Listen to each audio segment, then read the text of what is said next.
Assalamualaikum warahmatullahi wabarakatuh. Alhamdulillah wa kafa wa salatu wassalamu ala rasulillahil mustafa wa ala alihi wa sahbihi wa man ihtada. Asyhadu an la ilaha illallah wa asyhadu anna Muhammadan abduhu wa rasuluhu la nabiyya wa rasula ba'da. Rabbi shrah li sadri wa yassir li amri wahlul 'uqdatam min lisani yafqahu qawli. Para pemirsa dakwah Solo yang berbahagia dan semoga dirahmati Allah Subhanahu wa taala. Mari kita bersyukur pada Allah Subhanahu wa taala yang telah memberikan kita kesempatan hingga hari ini, hingga detik ini untuk menjalankan ibadah puasa di bulan Ramadan.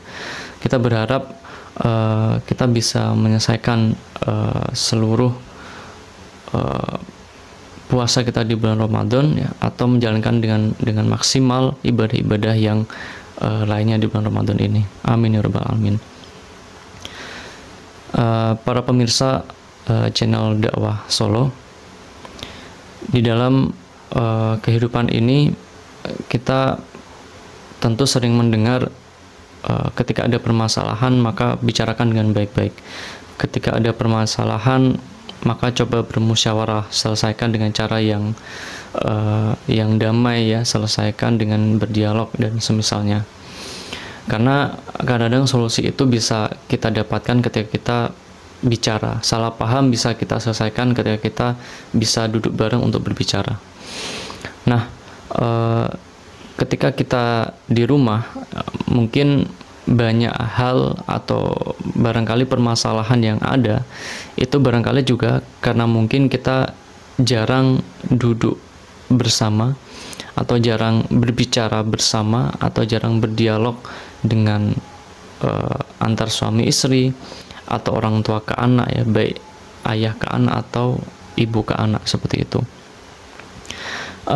Saya teringat dengan salah satu pentingnya dialog ini gitu ya. Bahkan ketika kita ibaratnya itu meluapkan kekesalan kita, meluapkan masalah kita ya, meluapkan ketidaknyamanan kita terhadap orang lain, itu secara psikologis bisa menurunkan tensi atau bisa menurunkan tingkat permasalahan psikologis kita. Ya, bahkan ketika kita memiliki permasalahan ya yang mengganggu pikiran kita atau membuat perasaan kita itu tidak nyaman ya, ketika kita ngobrol dengan orang, berarti itu di luar diri kita, maka itu akan membuat permasalahan yang kita alami ya, beban yang ada di pikiran kita, permasalahan yang membuat perasaan kita nggak nyaman itu akan menurun ya, seperti itu. Nah, apalagi di dalam pengasuhan ya, tentu berbicara antara suami istri, terlebih lagi antara orang tua dengan anak, itu ada suatu hal yang penting ya. Ada satu pembahasan ya yang berkaitan dengan dialog orang tua dengan anak ya, di dalam Al-Qur'an ada sekitar 17 kalau tidak salah. Dan satu orang tua dengan anak, dua itu ibu dengan anak, dan 14 atau bisa dikatakan hampir mayoritas dialog itu kebanyakan ayah dengan anaknya. Ini bukan berarti ibu tidak memiliki peran penting di dalam interaksi dengan anak, tetapi memang itu sudah menjadi fitrahnya, sudah menjadi potensi bagi perempuan atau bagi ibu untuk mendidik, merawat anak-anaknya. Jadi sudah tidak perlu diperdebatkan lagi seperti itu. Tetapi kadang yang perlu untuk diingatkan adalah ayah. Kenapa? Karena ayah banyak di luar, ya mungkin secara interaksi jarang.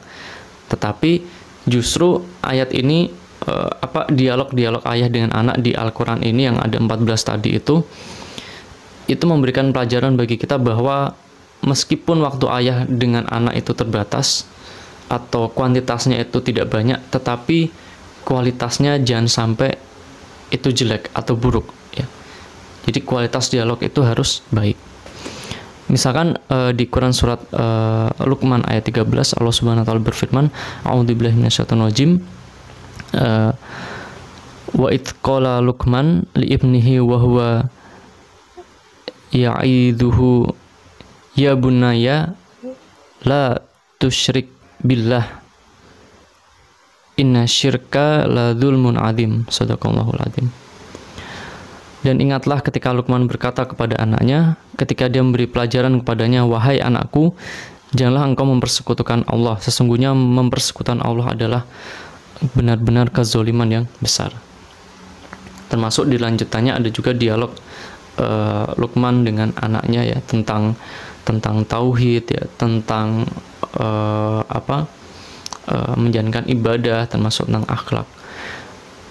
Nah, jadi ketika kita memiliki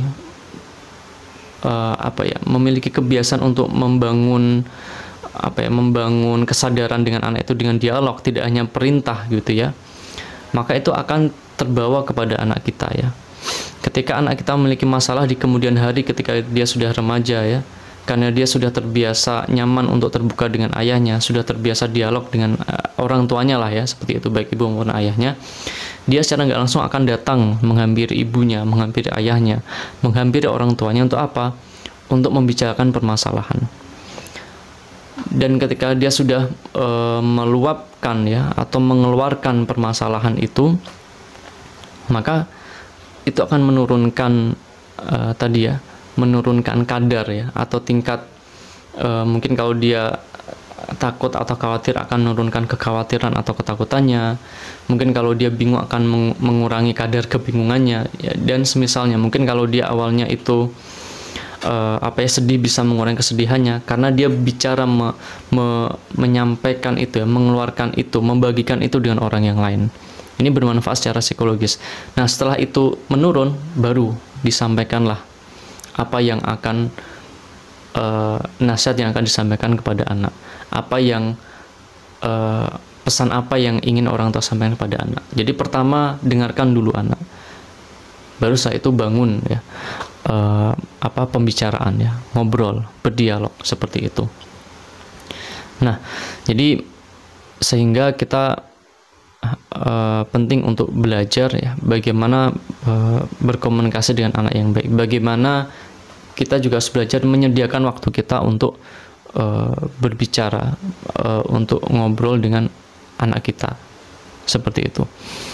Karena anak akan mendapatkan prinsip-prinsip itu dari orang tuanya ya.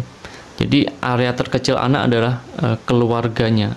Ya, sebelum dia bertemu temannya, sebelum dia bertemu dengan lingkungan yang lain, maka keluarga ini adalah rumah tempat anak kembali, tempat untuk memberikan atau menanamkan prinsip-prinsip kepada anak. Sehingga ketika anak sudah terbentuk di lingkungan, ketika anak sudah terbentuk di rumah, maka lingkungannya akan susah untuk membentuk dia, apalagi lingkungan-lingkungan yang tidak baik seperti itu. Nah, maka ketika anak sudah tidak lagi bersama orang tuanya, harapannya anak itu akan mengaplikasikan apa yang telah didapatkan dari hasil dialog dengan orang tuanya, pesan-pesan orang tuanya. Dan ini yang lebih kuat ya, lebih kuat untuk dibawa oleh anak ketika dia sudah berpisah dari orang tuanya. Jadi meskipun pesan itu tidak lagi diberikan oleh orang tua secara langsung, tetapi pesan itu secara tidak sadar atau sudah menjadi prinsip, menjadi alam bawah sadar anak itu, meskipun tidak bersama orang tuanya, dia akan mengaplikasikan itu. Dia akan menjalankan pesan-pesan atau prinsip-prinsip yang sudah dibangun dari rumah.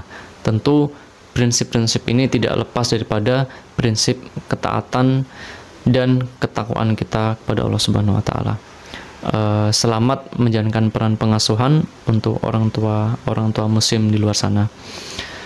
Semoga bermanfaat. Afwan minkum. Subhanakallahumma wa bihamdika asyhadu an la ilaha illa anta astaghfiruka wa atubu ilaik. Assalamualaikum warahmatullahi wabarakatuh.